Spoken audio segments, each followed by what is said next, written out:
दोस्तों कल Tata Sierra finally launch होने वाली है तो पूरा इंटरनेट पूरा यूट्यूब बस फीचर्स और लुक की बात कर रहा है। लेकिन एक सवाल कोई नहीं पूछ रहा है, क्या टाटा सिएरा सच में सक्सेसफुल होगी या फिर नहीं। क्योंकि इंडिया में मार्केट हाइप से नहीं बल्कि प्रैक्टिकल जरूरतों से चलता है। तो आज करेंगे सिएरा का एक बड़ा रियलिस्टिक चेक बिना फैन बॉय बने और सिर्फ सच की बात होने वाली है। तो सबसे पहले बात करते हैं हाइप और वर्सेस रियलिटी की। तो concept model nostalgic plus futuristic feeling दी है, लेकिन प्रोडक्शन मॉडल बिल्कुल सेम नहीं आता। और इंडिया में डिजाइन से ज्यादा लोग वैल्यू फॉर मनी देखते हैं, आपको तो पता ही होगा। और अगर डिजाइन प्रैक्टिकल नहीं हुआ, हाइप 2 महीने में खत्म।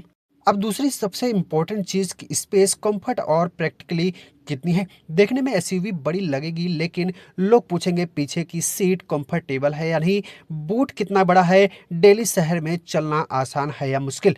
अगर सिएरा में स्पेस थार की तरह कंप्रोमाइज जो हुआ तो फैमिली बायर्स तो दूर ही हो जाएंगी।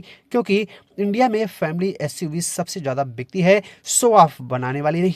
तो चलिए दोस्तों, अब हम बात कर लेते हैं इंजन और पावर की। तो सिएरा एक्सपेक्टेड टर्बो पेट्रोल और ईवी में है।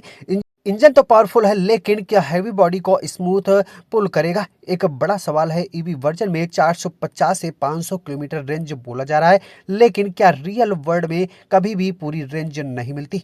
अगर रियल रेंज 300 से 350 किलोमीटर भी रही तो ठीक है, लेकिन इससे कम हुई तो लोग सोचेंगे इतना पैसा देकर रिस्क क्यों ले।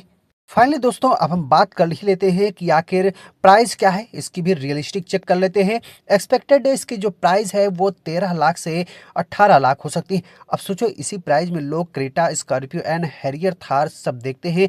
अगर सिएरा की प्राइस सबसे ज़्यादा गई तो मिडिल क्लास ऑटोमेटिकली बाहर हो जाएगा। और इंडिया की सबसे बड़ी खरीदार क्लास मिडिल क्लास ही है। अब दोस्तों बात कर लेते हैं लॉन्ग टर्म कॉस्ट की। माइलेज, मेंटेनेंस और रनिंग कॉस्ट क्या होने वाली है। अगर पेट्रोल सिएरा 8 से 11 किलोमीटर का रेंज देती है तो लोग तुरंत कंप्लेन करेंगे।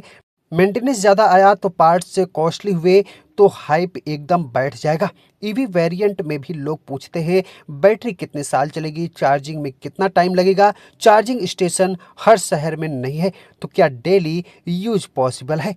देखिए, ये वो सवाल है जो हर लेने वाले के दिमाग में आता है।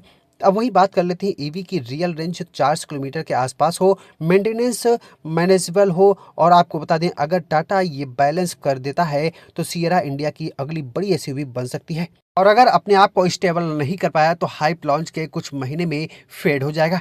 दोस्तों अब आपकी बारी है। क्या आपको लगता है सिएरा सफल होगी या फिर फ्लॉप? कमेंट बॉक्स में जरूर बताएं। और लॉन्च के बाद रियल रिव्यू, रियल कंपैरिजन और बिना किसी जजमेंट सबसे पहले मिलेगा आपको शुभम ऑटो टेक पर। मिलते हैं अगली वीडियो में।